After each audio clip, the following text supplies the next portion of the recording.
Souvenez-vous, il y a un an, nous rendions visite à Martine.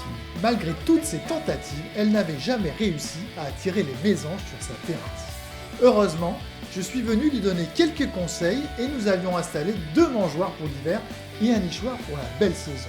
Aujourd'hui, je suis de retour chez elle pour savoir ce qui s'est passé ensuite.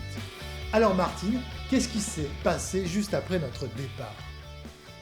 Eh bien écoute, on a installé les 2 mangeoires, celle-ci donc pour mettre des cacahuètes et l'autre là-bas pour mettre les graines de tournesol.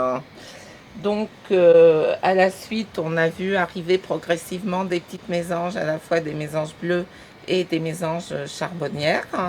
Je dois dire que les mésanges préfèrent quand même les graines de tournesol qu'on a installées tout l'hiver dans cette mangeoire. Donc très vite, les mésanges, ont trouvé les installations qu'on avait mises. Oui, même moi j'ai été très surprise parce qu'étant donné que la première installation que j'avais faite, je n'avais jamais vu une mésange. Là, on a pu voir tout l'hiver des mésanges aller et venir. Ça a égayé ton hiver alors, ma petite C'était Martine. très agréable de les voir. On s'installait dans le canapé et on les regardait tourner. Bon Martine, on était venu mettre aussi un nichoir, tu te rappelles ? Et il fallait attendre le printemps.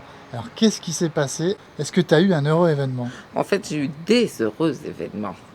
Alors effectivement, on les a vus cet hiver. On a vu essentiellement des mésanges bleus aller et venir pour faire leur nid.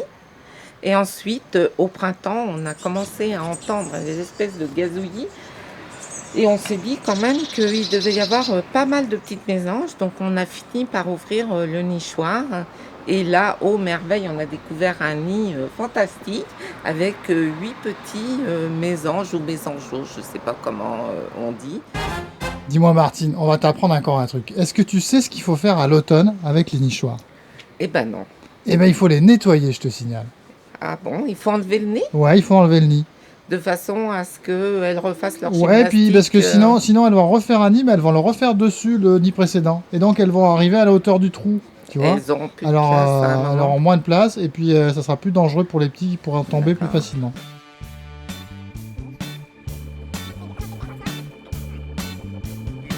C'est un petit lit douillet, oui, c'est très confortable, regarde un peu. Ouais, j'avoue. Ça donne envie d'y passer ses nuits. Moi, t'es obligé de le refaire, c'est pas gentil. Voilà, t'as apprécié toute l'année les mésanges là ? Ah oui, le matin, ça venait gazouiller. C'est pas désagréable. Ouais, c'est ça. On repose le nichoir pour être sûr qu'ils reviennent bien et qu'on ait le plaisir de revoir nos petites mésanges. Nos petits bébés. Hein ? J'étais grand-mère pour la première fois. 8 d'un coup.